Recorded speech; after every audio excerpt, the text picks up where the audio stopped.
It all started with a dare.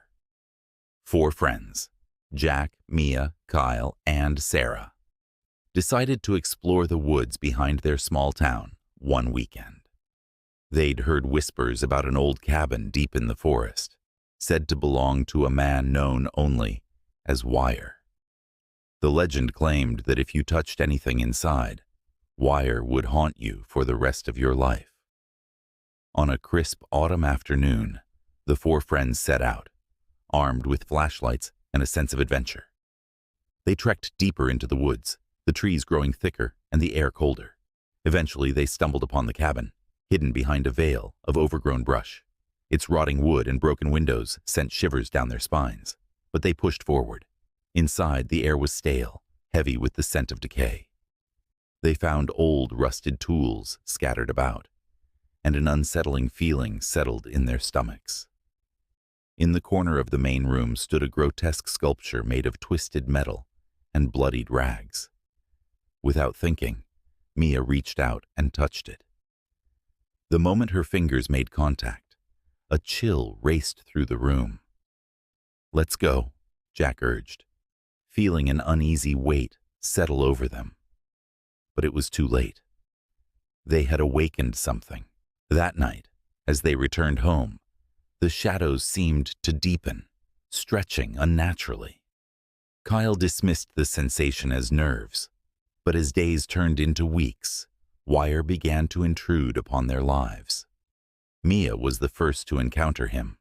It started with flickers of movement at the edge of her vision, an unsettling presence that made her skin crawl. One night, as she lay in bed, she awoke to see him standing at the foot of her bed, blood-soaked and tangled in barbed wire. His hollow eyes were fixed on her, pointing a finger as if marking her for something terrible. "Just a nightmare," she whispered to herself, but his image lingered long after she woke. Then it happened to Jack.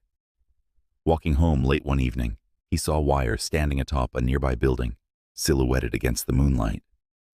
Jack froze, heart racing, but something shifted in the air. The longer he stared, the more familiar Wire became, until the fear dulled into a sickening acceptance. Kyle began seeing Wire in his dreams. The same bloodied figure would stalk him, an unending nightmare that felt both real and surreal. He'd wake up gasping, drenched in sweat, but the terror faded like mist in sunlight. Sarah tried to keep it together, but one night, as she scrolled through her phone, she caught a glimpse of Wire standing behind her, his presence palpable. Yet he melted into the shadows when she turned. The fear began to feel routine, and she struggled to maintain her sanity as Wire began to linger like an unwanted guest. As months passed, the friends tried to connect, to share their experiences. They spoke of Wire as if he were a friend, an uncomfortable presence they couldn't shake off. They laughed nervously, but deep down, the realization dawned. They were becoming accustomed to him, and that was when the worst happened. One night, as Jack lay in bed, he felt an intense pressure against his chest. He turned to see Wire standing beside him, his barbed wire glistening like serpents poised to strike. The panic that once surged within him was gone. He merely felt an eerie acceptance. Suddenly, Wire lunged, arms wrapping around him in an impossibly tight embrace. The barbed wire snaked its way into Jack's skin, piercing him over and over, each stab more agonizing than the last. In that moment, he understood. Wire had waited until he felt safe, and now he would pay the ultimate price. The others didn't know until it was too late. One by one, Wire claimed them, each death an agonizing testament to their complacency.